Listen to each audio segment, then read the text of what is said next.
कालपुर एक छोटा सा गांव था जहां सूरज ढलते ही लोग अपने घर बंद कर लेते थे, क्योंकि कहते हैं रात होते ही एक परछाई गांव में चलने लगती है और जिस घर में बच्चे की रूह रोने लगती है उस घर में मौत दे जाती है। इसलिए गांव के लोग माँ बाप बनने के सपने डर के साए में दफन कर चुके थे और तब से नया बच्चा जन्म नहीं ले रहा था। इसलिए गांव जीने लगा था। सबको लगा अब सब ठीक है। और तभी कालपुर के रास्ते पर एक नया जोड़ा बाइक से दिखाई दिया। अरुण और उसकी पत्नी काव्या शहर के थे, नई शुरुआत करने आए थे, लेकिन उन्हें क्या पता था वो जीने नहीं मरने के गांव में आ रहे थे। कुछ ही दिनों में दोनों गांव वालों के साथ घुल मिल गए, पर सबके चेहरे पर एक डर छुपा था, क्योंकि काव्या मां बनने वाली थी। कुछ दिन बाद काव्या काम कर रही थी, तभी अचानक उसे दर्द होने लगा। अरुण ने बिना टाइम वेस्ट किए उसे हॉस्पिटल ले गया। ऑपरेशन रूम में चीखें गूंज रही थी और जैसे ही काव्या ने एक प्यारे से बच्चे को जन्म दिया, एक काली परछाई सीधा बच्चे के पास गई। अगला पल एक तेज तलवार की आवाज और बच्चा बस 1 सेकंड में लहू बन गया। काव्या चीखने लगी, मेरा बच्चा, मेरा बच्चा। अरुण दौड़ते हुए अंदर आया। उसने देखा पूरा फ्लोर खून से भरा था। काव्या को देखा, वो बेहोश थी। ये सब देखते ही अरुण रोने लगा। तभी एक आदमी उसके सामने आया। उसका नाम था रघुनाथ बाबा। बाबा ने कहा, तुम्हें बच्चे की मौत पर रोना नहीं चाहिए बेटा, तुम्हें सोचना चाहिए ये हुआ क्यों। अरुण बोला, कैसे ना रोऊं बाबा, मेरा सब कुछ छिन गया। फिर बाबा ने कहा, बेटा कालपुर एक बद्दुआ से बंधा है। अरुण ने पूछा, कैसी बद्दुआ। बाबा ने गहरी सांस ली और बोले, बहुत साल पहले कालपुर के राजा हरिदत्त का राज था। उसकी रानी मां बनने वाली थी। राजा हर दिन दुआ करता कि बेटा हो ताकि वंश चले, पर जब रानी ने जन्म दिया तो एक बेटी हुई। राजा पागल हो गया। उसने सबके सामने चीख कर कहा, ये मेरी शान के लिए श्राप है, और उसने अपनी तलवार निकाली और अपनी बेटी को काट दिया।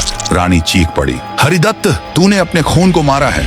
अब देख, तेरी हर आने वाली पीढ़ी में जब भी बच्चा पैदा होगा एक तलवार उनके सीने में घुसेगी। और फिर एक दिन रानी ने महल के बीच खुद को आग लगा दी और देखते ही देखते सब कुछ राख बन गया। लेकिन एक चीज बच गई थी, रानी की एक आंख।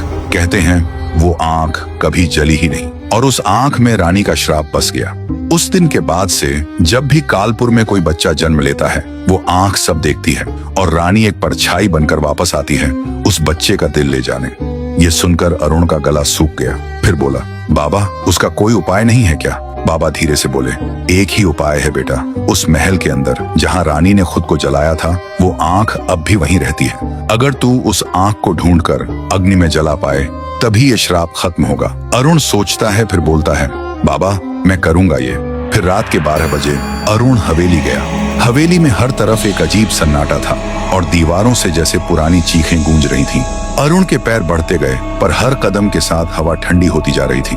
तभी वो आंख दिखाई दी, बस एक आंख जो हवा में तैर रही थी, लाल, जिंदा, और उससे निकली एक आवाज, मौत से डर नहीं लगता क्या अरुण। अरुण के पैर जम गए, पर उसी पल उसके हाथ में एक अग्नि तलवार चमक उठी, जैसे भगवान भी उसके साथ हो। अरुण बिना सोचे समझे तलवार उठाता है और सीधा उस आंख में वार कर देता है। रानी की चीख गूंज उठी, पूरा महल हिल गया और देखते ही देखते वो आंख धड़क कर जल उठी और कुछ पल में राख बन गई।